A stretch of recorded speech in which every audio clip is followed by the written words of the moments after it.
అనంత TV ప్రేక్షకులకి నమస్కారం.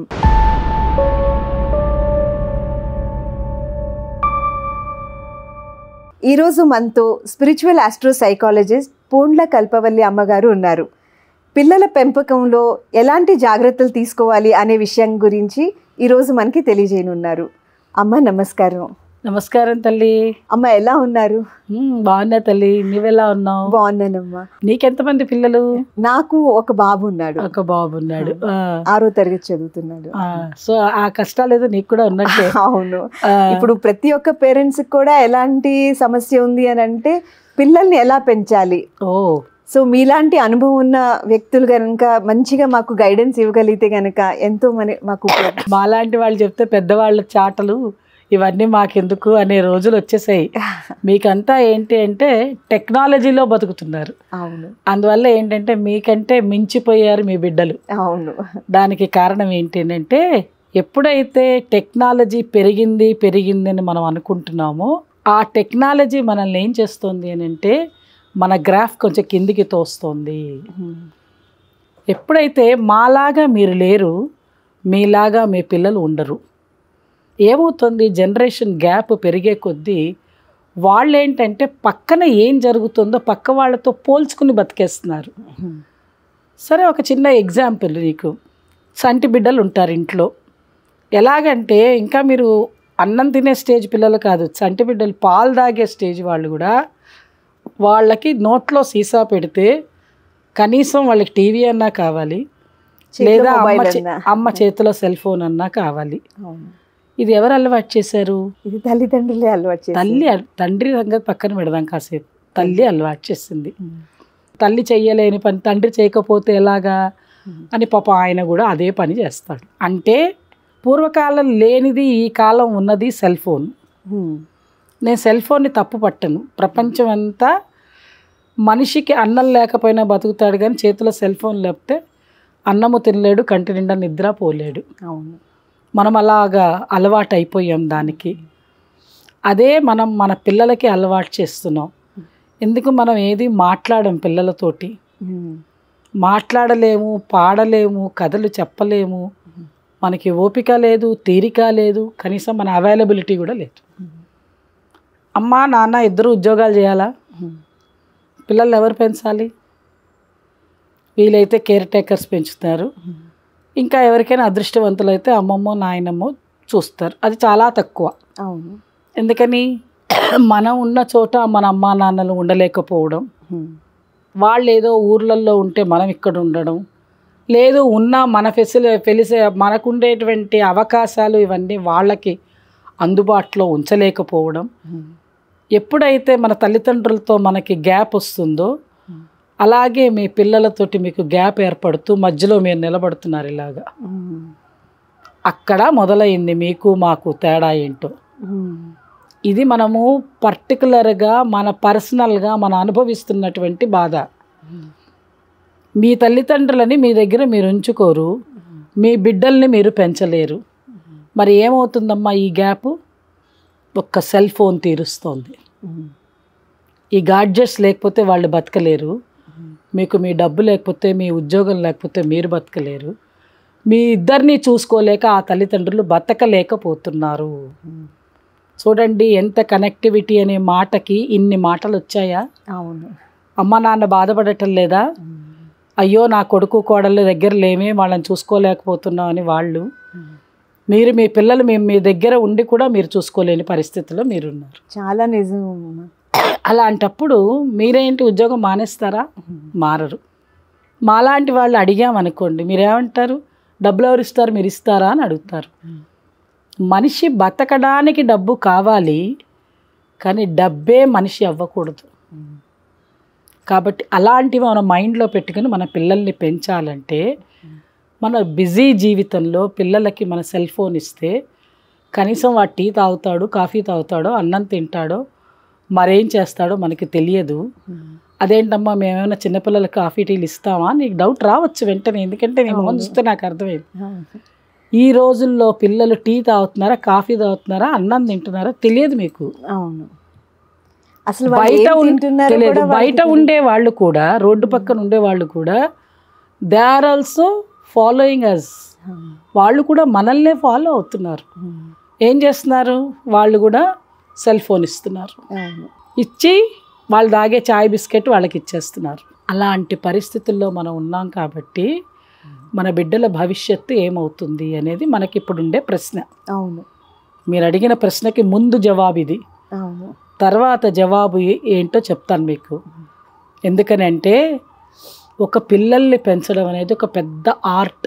అవును, మా కాలానికి మీ కాలానికి తేడాలో చంటి బిడ్డలను ఒళ్ళో పడుకోబెట్టుకుంటే నిద్రపూడ్చడానికి పాటలు పాడేవాళ్ళం మేము. మీకు కూడా అనుభవం ఉండాలి, మీ అమ్మగారు వాళ్ళు అదే చేసి ఉంటారు. అవును, ఈరోజు కూడా మేము మా బిడ్డలని ఎలా చేసామో మా మనవాళ్ళు మనవరాళ్ళని కూడా ఒళ్ళో పడుకోబెట్టుకుని పాటలు పాడతాం. ఆ రోజు ఏమి మనకి లతా మంగేష్కర్ అవసరం లేదు, లేదంటే ఎంఎస్ సుబ్బలక్ష్మి గారి పాటలు అక్కర్లే మన బిడ్డలకి. చక్కగా మనం ఒళ్ళో పడుకోబెట్టుకుని చక్కటి లాలి పాటల్లో రామాయణ భారత భాగవతాల కథలు ఉండేటువంటి పాటలనే పాడేవాళ్ళు అమ్మమ్మలు నాయనమ్మలు. దానిలోనే వస్తాయి మొత్తం. వాళ్ళ స్పర్శతో కూడా వాళ్ళు ఆనందంగా ఉండేవాళ్ళు, నిద్రపోయేవాళ్ళు, సెక్యూర్డ్ ఫీలింగ్ ఉండేది వాళ్ళకి. అందుకనే కదండి ల్యాప్. మన ల్యాప్ని తీసుకెళ్ళి వాళ్ళు టాప్లో పెట్టి పాశ్చాత్యులు ల్యాప్టాప్ని మనకిస్తే చివరి మన పరిస్థితి ఎట్లా తయారైందంటే బిడ్డని పక్కన ల్యాప్టాప్ని ఒళ్ళోకి వచ్చాం. చాలా కరెక్ట్గా చెప్పారమ్మా. అవునా కదా? అవునవును. ఇప్పుడు మన ల్యాప్టాపే మన బిడ్డ. మరి ఉద్యోగం చేసే ఆడపిల్లలకి తప్పవు కదా తల్లి. అందుకని పిల్లల్ని మీరు ఎలా పెంచాలి అని అంటే అది లేకుండా ఎందుకు చేయలేకపోతుందంటే ప్రాక్టికల్ డిఫికల్టీ చెప్తున్నా మీకు నేను. మీరు ప్రాక్టికల్ డిఫికల్టీలో ఏం చేస్తున్నారు? అయ్యా మేము పెంచలేకపోతున్నామే బిడ్డలని అనే బాధ మీలో ఉంది. అవును, ఎందుకు మీరు మాలాగా కన్నవాళ్లే కాబట్టి వాళ్ళకి 24 hours వాళ్ళకి మీరు టైం ఇవ్వలేరు. అవును, ఉన్న కాస్త టైంలో మీరు అలసిపోయారు. అవును, ఇంకా మీరు వాళ్ళకి ఏమి అన్నం పెట్టేటప్పుడు హోంవర్క్ చేయించేటప్పుడు మీరు ఏం చేస్తున్నారు? గబగబా నువ్వు హోంవర్క్ చేస్తే నీకు టీవీ ఇస్తా అని చెప్తే వాడు ఏదో ఒకటి రాసేస్తాడు, అక్కడ పహాని ఇస్సిరి కొట్టేస్తాడు మీకు.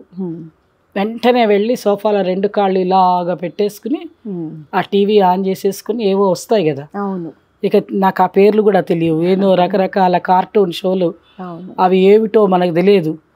వాడెవడో ఆ ఛానల్స్ మీద లక్షలు ఆర్జిస్తాడు, మన పిల్లలకి 0. దీనివల్ల వీళ్ళకి ఏదైనా నాలెడ్జ్ పెరుగుతుందా అంటే అనారోగ్యం పెరుగుతోంది.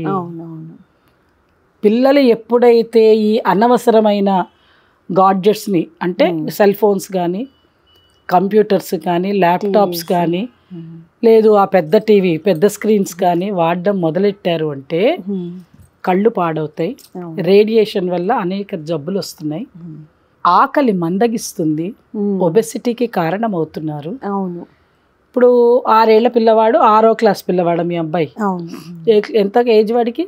11 సంవత్సరాలు నిండి, అంటే 6వ క్లాస్ అవుతున్నాడు. వాడి ఆలోచన విధానం వేరే ఉంటుంది. అవును, వాడికి ఏదేదో కావాలి.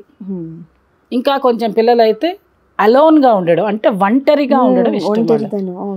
ఎందుకని రూమ్లో కూర్చుండిపోతారు, అమ్మ ఆఫీస్కి వెళ్తుంది, నాన్న ఆఫీస్కి వెళ్తారు, వీళ్ళు స్కూల్ నుంచి ఇంటికి వచ్చాక ఏమీ ఉండదు, శూన్యం.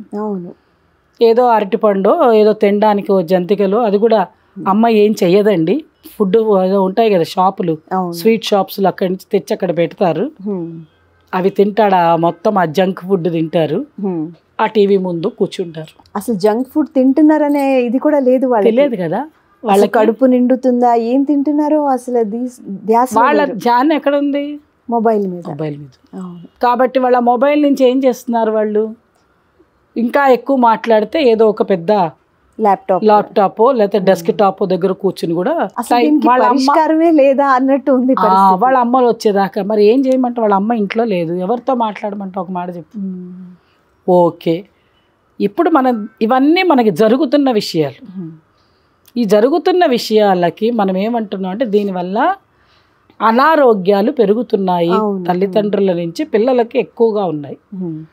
అంటే తల్లులకి లేదా అంటే తల్లులకి మానసిక అనారోగ్యం పెరుగుతుంది. అవును, అంటే అమ్మ ఆఫీస్లో ఉన్న పిల్లల గురించి ఆలోచిస్తుంది, వాళ్ళకు ఉద్యోగం డబ్బు తప్పదు, కానీ ఇక్కడ పిల్లల భవిష్యత్తు పాడైపోతాం. అందుకని మనం దీనికి కొన్ని పరిష్కార మార్గాలు ఏమిటి అని అంటే ఉద్యోగం చెయ్యండి, పిల్లలు వచ్చే టైంకి ఇంటికి వచ్చే ప్రయత్నం చేసే ఉద్యోగాలు మీరు ఎన్నుకోండి. ఎవరో ఒకళ్ళు బాధ్యత తీసుకోవాలి పిల్లలది. అవును. నేనేమంటానంటే స్త్రీ శక్తి స్వరూపిణి. ఇక్కడ మళ్ళీ మీరు జెండర్ ఫీలింగ్ తీసుకురావద్దు దయచేసి. ఏ నాన్నకి బాధ్యత లేదా, నాన్న వల్ల కాదా పిల్లలు పుట్టింది అని అనకండి. మీరు నాన్నని ఉద్యోగం చేయనియండి, ఆఫీసులకు వెళ్ళమనండి, ఉద్యోగం చేయండి, పొద్దున్నుంచి రాత్రి వరకు ఉండి ఉద్యోగం చేసి సంపాదించుకు రమ్మనండి. దానిలో సగమే మనం సంపాదిద్దాం. అవును. రిమైనింగ్ ఫుల్ టైం మన పిల్లలతో మనం ఎంజాయ్ చేద్దామనే ఆలోచన అవును అమ్మకి వచ్చింది అంటే ఆ ఇల్లు బాగుంటుంది. అవును, ఖచ్చితంగా ఇది పరిష్కారం. ఇదే చాలా మంచి పరిష్కారం అండి ఇది. దీన్ని ఒప్పుకుంటారా మీరు? ఒప్పుకోరు. ఏమంటారు మీరు? అట్లెట్లా కుదురుతుందండి, మేము కష్టపడి చదువుకోలేదా, మేము ఉద్యోగం వాళ్ళతో మేము సమానం కాదా, ఏంటి వాడు గొప్ప ఏంటి, మేము కూడా అని. నేను అన్నది మీరు తక్కువ అని నేను అంటల్లా.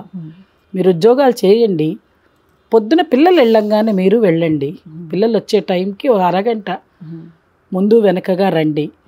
ఇంకా వాళ్ళు వచ్చి కూర్చున్నప్పుడు వాళ్ళతో పాటు స్పెండ్ చేయండి. పిల్లలతో స్పెండ్ చేయాల్సిన పని పెద్దయ్యాక మీరు ఎలాగూ చేయరు. ఎందుకని? మీరు చేస్తున్నారా మీ అత్తగారు మామగారితోటి, మీ అమ్మ నాన్నతోటి? చెయ్యలేరు. అదే పరిస్థితి మనకు వస్తుంది కదా. ఆ పిల్లలతోటి మనం ఉండలేము కదా. మరి పిల్లలు మన దగ్గర ఉన్నప్పుడు మనం చేయడానికి ఏది?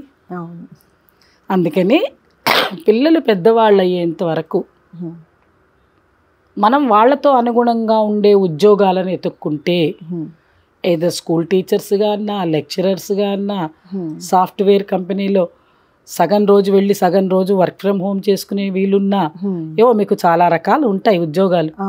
వాటిని మీరు ఎన్నుకుంటే కంఫర్ట్గా రెండు చూసుకోగలుగుతారు. మీకున్న శక్తి వాళ్ళకి లేదంటున్నాను నేను. అమ్మ, ఇందాక మీరు జనరేషన్ గ్యాప్ గురించి చెప్పారు కదా. అంటే ఇప్పుడు ఎలా మన పేరెంట్స్కి మాకు ఒక గ్యాప్ ఉంది, మా ఆలోచన ధోరణి వేరే, వాళ్ళ ఆలోచన ధోరణి వేరే. ఇప్పుడు నెక్స్ట్ మా పిల్లలది కూడా అదే విధంగా ఉంది. అవును. ఆ గ్యాప్ని ఎలా ఫిల్ చేయాలి అని అంటారు మీరు? ఇప్పుడు తప్పు మాట అది. జనరేషన్ గ్యాప్ని ఫిల్ చేయకూడదు. జనరేషన్ అంటేనే అర్థం వితౌట్ ఫుల్ఫిల్మెంట్ అన్నమాట. అక్కడ ఏది నువ్వు రెండు కలిపి పెట్టే విధానం లేదు అక్కడ.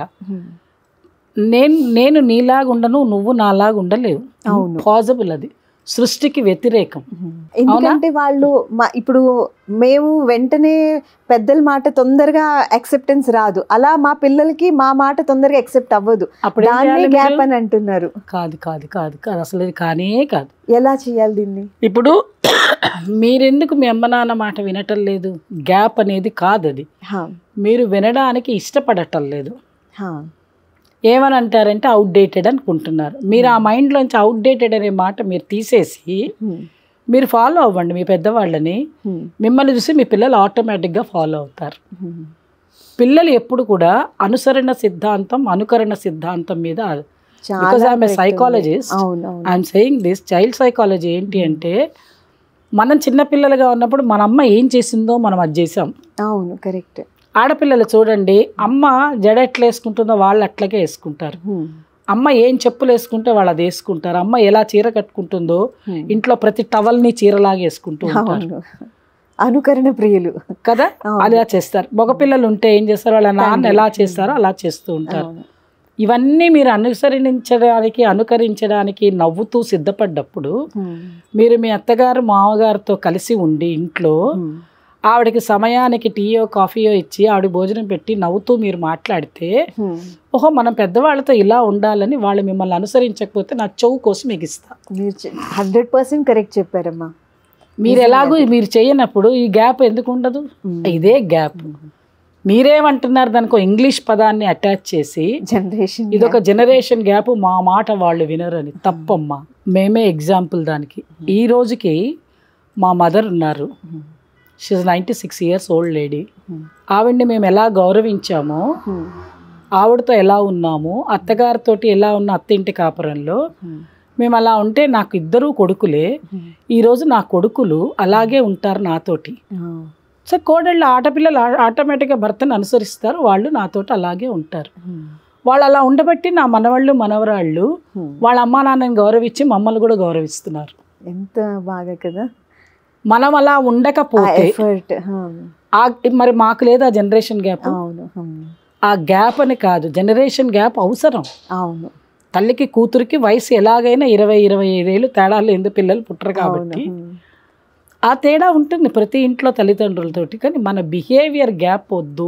అసలు ఎంతో చాలా ముఖ్యమైన విషయాన్ని ఇవాళ మీరు చెప్పారమ్మా. అందుకని మనం ఎలా ఉంటామో మనం మన పిల్లలని అలాగే సేమ్ టు సేమ్. అవును. మీరంతా చేయవలసింది, మీ యూత్ చేయాల్సిన పని ఏమిటి అని అంటే, మొట్టమొదటిగా మీ పేరెంట్స్ని మీరు చూసుకోండి. పేరెంట్స్ అంటే మీ అత్తగారు మామగారు కూడా మీకు పేరెంట్సే. అవును. మీరు జాగ్రత్తగా మీ పెద్దవాళ్ళని చూసుకోవడం అలవాటు చేసుకుని మీ చుట్టుపక్కల ఉండే మీ వయసు వాళ్ళతోటి మీరు చక్కగా ఉంటే, మీ బిహేవియర్ని అనుసరించి మీ పిల్లలు ఉండకపోతే అప్పుడు చెప్పండి. అవును. ఇలా అందరూ చేసుకుంటే వాళ్ళ ఇంట్లో ఏ బాధలు ఉండవు. అవును. తర్వాత భోజనాలు పెట్టేటప్పుడు కానీ మరొక పనప్పుడు కానీ సెల్ ఫోన్లు కాకుండా ముచ్చట్లు చెప్పండి వాళ్ళకి. ఏదో ఒక కథలు చెప్పండి, మీ ఇష్టం కల్పించి చెప్పండి. పులి మీద ఒక సింహం కూర్చుందని, సింహం మీద కాకి కూర్చుందని చెప్పండి. అప్పుడు మీరు అంటారే ఈ కాలం పిల్లలకి తెలివి ఎక్కువ ఉంది. ఎలా వచ్చింది తెలివి ఎక్కువ అంటే, మీరు చూపించేటువంటి ఆ పిచ్చి టీవీలు కదా, ఇదొక తమాషా, ఇదొక మ్యాజిక్, ఇదొక అద్భుతం, కాల్పనిక జీవితం అంతా.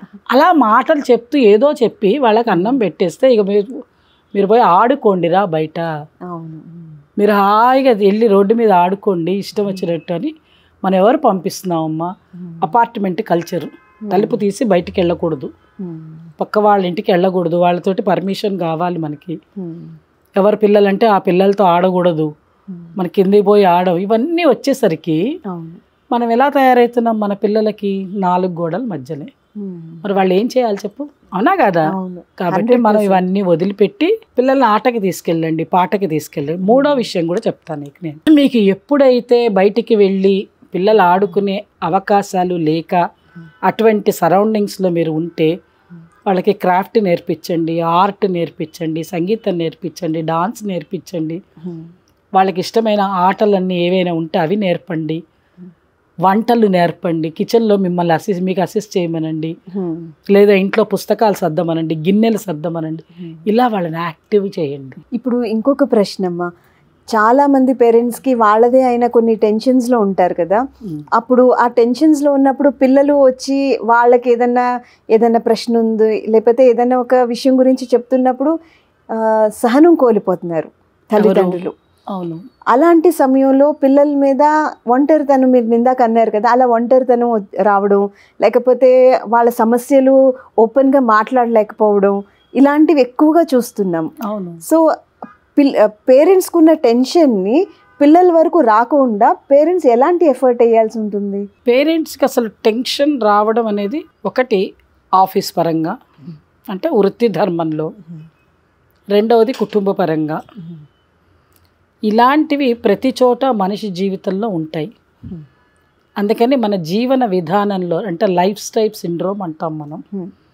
ఎప్పుడైతే లైఫ్ స్టైల్ మనం సవ్యమైన దిశలో పెట్టుకోవాలి, చిన్నప్పటి నుంచి మనం ఏం అలవాటు చేసుకోవాలంటే యోగా, మెడిటేషను, ఇవన్నీ వాకింగ్, రన్నింగ్ లాంటివి అలవాటు చేసుకుంటే మనసుకు ప్రశాంతత ఏర్పడుతుంది. ప్రతి చిన్న విషయానికి వాళ్ళు ఎక్కువ ఒత్తిడిగా ఫీల్ అవ్వరు. ఇంట్లో ఆఫీస్లో గొడవలు ఉంటాయి, సామాన్యంగా లేనిదోట ఉండదు. అది ఎక్కడికక్కడ వదిలిపెట్టేయాలి. నీకు ఇంకొక రోజు ఆ టాపిక్ చెప్తాను. ఆఫీస్లో ఉండే విషయాన్ని ఇంటికి తేవద్దు, ఇంటిని ఆఫీస్కి తీసుకెళ్ళొద్దు. ఇంట్లో గొడవలు ఉంటాయి, భార్యాభర్త గొడవలు, అత్తమామ గొడవలు, లేకపోతే పిల్లలతో గొడవ, ఇది క్యారీ ఫార్వర్డ్ ఆఫీస్కి వెళ్ళకూడదు. ఎందుకని ఇక్కడి నుంచి గొడవ అక్కడ తీసుకెళ్తే ఆఫీస్లో పెద్ద గొడవ అవుతుంది, అక్కడ దానికి పెద్ద విస్ఫోటనమే జరుగుతుంది. అక్కడ ఇంటికి తీసుకొచ్చామనుకో సేమ్. కాబట్టి మనం ఏం చేయాలి? ఇంట్లోనే ఉంచాలి. ఇంట్లో గొడవలు అవుతాయి, ఏది కూర బాగాలేదనో, పప్పు బాగాలేదనో, కూరగాయలు బాగాలేదనో, ఇంకోటనో పిచ్చి పిచ్చి గొడవలు జరుగుతూనే ఉంటాయి. అవి అక్కడికి వదిలేయాలి. ఓకే, చెవులో దూది పెట్టేసుకోవాలి, మంది కాదనుకోవాలి, పట్టించుకోకూడదు. రోజు ఉండే గోలే కదని వదిలేసుకొని వెళ్ళిపోవాలి. ఆఫీస్కి వెళ్తే ఆఫీస్లో ఆయన ఏదో మాట్లాడతాడు, చెప్పాలి, చెయ్యాలి, పెట్టేయాలి, సార్ ఇంతే, అంతవరకే తీసుకోవాలి. ఈ పరిస్థితి రావాలి అంటే నీకు ధార్మిక జీవనం కావాలి. ఎంతో అంత చిన్నప్పటి నుంచి స్పిరిచువాలిటీ అలవాటు అవుతే స్పిరిచువాలిటీకి కుల మత జాతి భేదాలు లేవు, అందరికీ పనికొచ్చే విధానమే ఇది. కాబట్టి మన ధర్మాన్ని మనం కాపాడుకుంటూ పక్క వాళ్ళ ధర్మానికి విలువిస్తూ ఎప్పుడైతే మన జీవన విధానం వ్యవస్థ ఉంటుందో అప్పుడు మనం బాగుంటాం, మన బిడ్డలు బాగుంటారు. ఎంతో అద్భుతంగా చెప్పారమ్మా. అసలు ఇవాళ ఎన్నో అద్భుతమైనటువంటి విషయాలు, అసలు ఏదో ఆత్మబోధ కలిగినంత ఆనందం కలిగిందమ్మా మీరు మాట్లాడుతుంటే.